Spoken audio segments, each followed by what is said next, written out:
السلام علیکم ورحمۃ اللہ وبرکاتہ۔ اس سے پہلے کی ویڈیو میں آپ کو وضو کا آسان طریقہ بتایا گیا تھا۔ بہت سے نوجوانوں نے معلوم کیا کہ غسل کا صحیح طریقہ کیا ہے۔ نائٹ فیل ہو جانے کی وجہ سے ناپاک ہو جاتے ہیں، یا بیوی سے ملاقات کے نتیجے میں ناپاک ہو جاتے ہیں۔ اس کے بعد پاکی کیسے حاصل کی جائے، پاک ہونے کا صحیح طریقہ کیا ہے؟ غسل میں یاد رکھیے 3 چیزیں اہم ہیں۔ ان 3 چیزوں کا ہمیں اول نمبر پہ خیال رکھنا ہے۔ نمبر 1، 3 بار کلی کرنا۔ نمبر 2، 3 بار ناک کے نرم حصے تک پانی پہنچانا۔ اور نمبر 3 ہے پورے بدن پر پانی بہانا کہ ایک بھی حصہ بال برابر بھی خشک نہ رہے۔ یہ 3 چیزیں غسل میں فرض ہے، ضروری ہے۔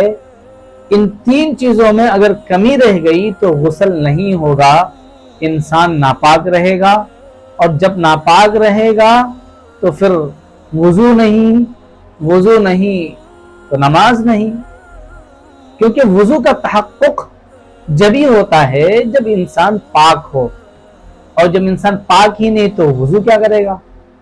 وضو کرے گا تو وضو ناکام، پھر نماز بھی بیکار ہے۔ اسی لیے یہ 3 چیزیں اہم ہیں۔ اب یہ سمجھیے کہ غسل کا مسنون طریقہ کیا ہے، ہمیں صحیح اطمینان بخش غسل کیسے کرنا ہے۔ سب سے اول نمبر پر ہمیں گٹوں تک ہاتھ دھونا ہے۔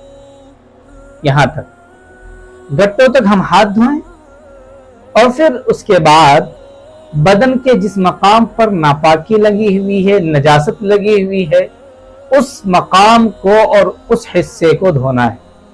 ہاتھ میں ناپاکی لگ گئی ہے، یا ناف سے لے کر گھٹنے تک کے حصے میں ناپاکی لگ گئی ہے، تو پانی سے اس حصے کو صاف کرنا، اس حصے کو دھونا ہے۔ اس کے بعد جس طریقے سے نماز کے لیے ہم وضو کرتے ہیں، ایسے ہی باتھ روم میں، غسل خانے میں بھی ہمیں وضو کرنا ہے۔ مکمل وضو کریں گے، اور وضو کرنے کے بعد پھر سب سے اول نمبر پر پانی ہم سر پر بہائیں گے۔ سر میں پانی ڈالنے میں اس بات کا خیال رکھنا ہے کہ بال کے جڑوں تک پانی پہنچ جائے۔ ایسا نہ ہو کہ ہم اوپر سے پانی بہا لیں اور جڑ تک پانی نہ پہنچ پائے، یاد رکھیے پھر غسل نہیں ہوگا۔ اس لیے سر کے بالوں کے جڑوں تک پانی پہنچانا، جس کے لیے سر کو ملنا اچھی طریقے سے، دونوں ہاتھ سے سر کو ملنا، اور پھر پانی بہانا۔ اس کے بعد دائیں کندھے پر پانی ڈالنا، پھر بائیں کندھے پر پانی ڈالنا، اور پھر پورے بدن کو ملنا ہے۔ صابن وغیرہ ہو تو اس کا استعمال کرنا ہے۔ پھر دوبارہ سر سے لے کے نیچے تک تمام بدن پر پانی بہا دینا، یہ غسل ہو جاتا ہے۔ اچھا، غسل کرنے میں اس بات کا خیال رکھنا چاہیے، بہت سے لوگ توجہ نہیں دیتے ہیں کہ بہت سے ایسے اعضاء ہیں بدن میں جہاں پر آسانی سے پانی نہیں پہنچ پاتا ہے۔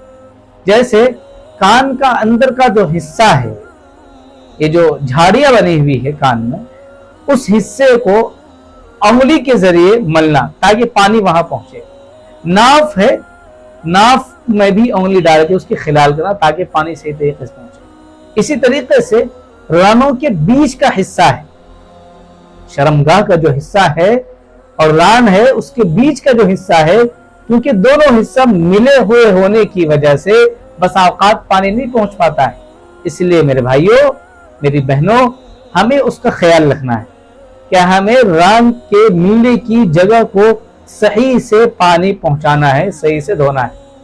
ان چیزوں کا ہم خیال کرتے ہوئے غسل کریں گے تو انشاءاللہ ہمارا غسل مکمل ہوگا۔ یہی سب سے آسان طریقہ ہے، اس کو آپ ذہن پہ بٹھا لیجئے، انشاءاللہ آپ کے ذہن سے تمام سوالات ختم ہو جائیں گے۔ اب اگر کسی کے ذہن میں کوئی سوال آتا ہے، کوئی اعتراض ہو، تو وہ کمنٹ میں لکھ سکتا ہے تاکہ میں اگلی ویڈیو میں آپ کے اس سوال کا جواب دے سکوں۔